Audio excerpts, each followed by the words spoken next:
రాష్ట్ర ప్రభుత్వం వరద నివారణ చర్యలు తీసుకోవడంలో పూర్తిగా విఫలమైపోయింది.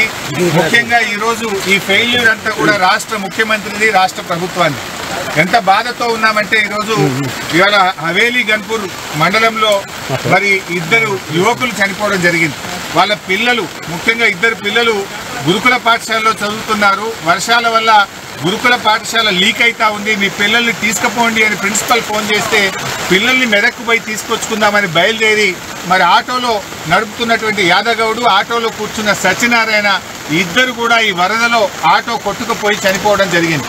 ఆ ఇద్దరు దాదాపు కొన్ని గంటల పాటు కరెంటు పోల్ పట్టుకొని ప్రభుత్వం నుంచి ఏదైనా సహాయం అందుతుందా, హెలికాప్టర్ వస్తుందా, ఎన్డీఆర్ఎఫ్ బృందాలు వస్తాయా అని 4-5 గంటలు ఎదురు చూశారు. కరెంటు పోల్ మీద నుంచి ఫోన్లు కూడా చేశారు. కానీ కలెక్టర్ గారు కానీ జిల్లా యంత్రాంగం ఎవరు స్పందించలేదు. మధ్యాహ్నం 2 తర్వాత కరెంటు పోల్ కూడా వరద ఉధృతికి పడిపోయి ఆ వరదలో కొట్టుకొని ఆ ఇద్దరు కూడా చనిపోవడం జరిగింది. అంటే ఇది కేవలం ప్రభుత్వ వైఫల్యం.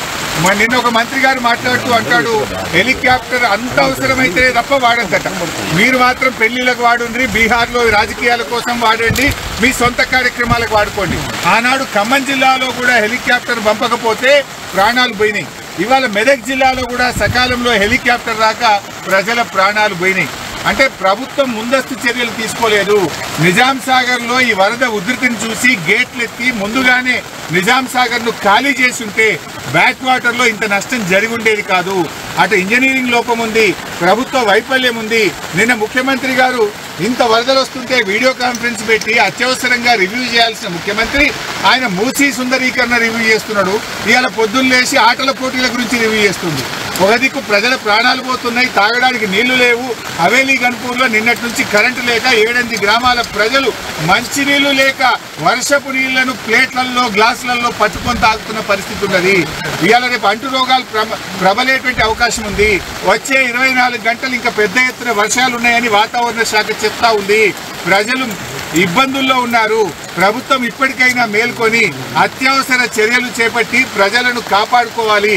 ప్రజలకు త్రాగునీరు అందించండి, ప్రజలకు అవసరమైన ఆహార పొట్లాలను పంపించండి, హెలికాప్టర్లను అందుబాటులో పెట్టండి.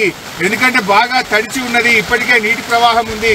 ఇంకా వర్షం ఏమన్నా కొద్దిపాటి వర్షం ఎక్కువ పడ్డా కూడా మరి చెరువులు కానీ తెగేటువంటి ప్రమాదం ఉంటుంది. కనుక అన్ని జాగ్రత్తలు ప్రభుత్వం తీసుకోవాలని చెప్పి కోరుతా ఉన్నాం. ఏదైతే పంట నష్టం జరిగిందో ఒక్కొక్క రైతుకు ఎకరానికి 25,000 రూపాయల సహాయం అందించాలని కోరుతున్నాం. చనిపోయిన ఆ 2 కుటుంబాలకు కూడా ఒక్కొక్కరికి 25 లక్షల ఆర్థిక సహాయం అందించాలని కోరుతున్నాం. ఇక్కడే పక్కనే దూప్ సింగ్ తండా ప్రజలు తండాను వదిలిపెట్టి గుట్ట మీద ఉన్నారు. రాత్రంతా కూడా గుట్ట మీదనే ఉన్నారు. వాళ్ళకి మంచినీళ్లు లేవు.